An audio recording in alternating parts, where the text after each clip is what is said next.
भस्म व्हायच्या आधी थोडं जगून घ्या. हो, भस्म व्हायच्या आधी थोडं जगून घ्या.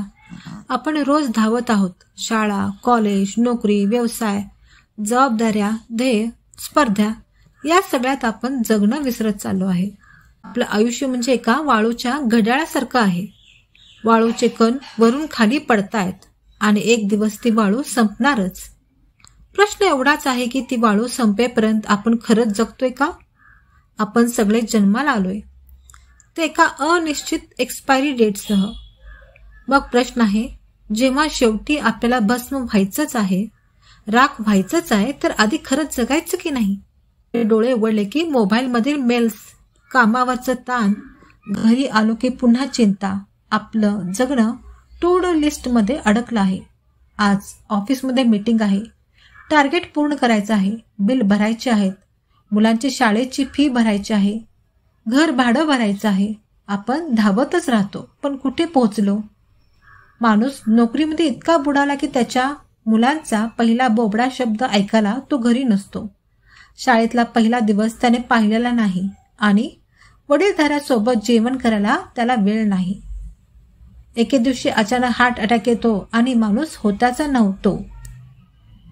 काही काळात राख होते. धावपळीत हरवलेलं आयुष्य. आपल्यापैकी किती जण असं करतायत? आपण पैशासाठी धावतो, पण शेवटी पैसे खर्च करायला वेळच उरत नाही. आपण भविष्य सुरक्षित करायला इतके गुंतून जातो की आजचा आनंद हरवतो. आपण लक्ष दिलंय का? लहान मुलं किती सहज हसतात. ते भविष्याचा विचार करत नाहीत, भूतकाळाचं ओझं घेत नाहीत. ते फक्त आत्तामध्ये जगतात. आणि आपण आत्ता विसरून सतत उद्याची भीती आणि कालचं दुःख यामध्ये अडकून बसतो. प्रत्येक क्षणाचा आनंद घ्या. आठवा बरं, तुमच्यामुळे कोणाच्या डोळ्यात आनंदाचे अश्रू आलेत का? तुम्ही कोणाला संकटात मदतीचे हात दिलाय का? तुम्ही तुमच्या प्रियजनासोबत खरंच वेळ घालवलाय का? शेवटी आपण सगळेच भस्म होणार आहोत. आपण राख झाल्यावर लोकांना आपल्याबद्दल काय आठवेल? आपण किती बँक बॅलन्स ठेवला होता? की आपण लोकांना कसं वागवलं?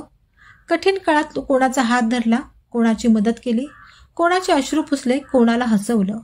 महात्मा गांधी, सावित्रीबाई फुले, भीमराव आंबेडकर आणि इतरही महान लोकांकडे प्रचंड संपत्ती नव्हती, पण लोकांच्या हृदयात आजही ते जिवंत आहेत, कारण त्यांनी जगताना इतरांचं आयुष्य उजळवलं. आपल्या आई वडील, भाऊ बहीण, बायका मुलं, प्रियकर प्रेयसी, मित्रांना आणि मुख्यत्वे स्वतःला वेळ द्या. पैशाने वेळ विकत घेता येत नाही आणि एकदा गेलेला क्षण परतही येत नाही. जगात तुम्ही असताना किंवा तुम्ही निघून गेल्यावरही कोणीतरी तुम्हाला आठवेल, कारण तुम्ही त्यांना कधीतरी मनापासून मिठी मारली होती, आदराने प्रेमानं वागवलं होतं. माणूस पैसा विसरेल, पण तुम्ही दिलेलं प्रेम आदर विसरणार नाही. प्रेम पसरवा. लोक म्हणतात, मी रिटायर झाल्यावर मज्जा करणार आहे, खूप उधळपट्टी करेन, प्रवास करेन, गाणं शिकेन, आयुष्य एन्जॉय करेन. पण होतं का?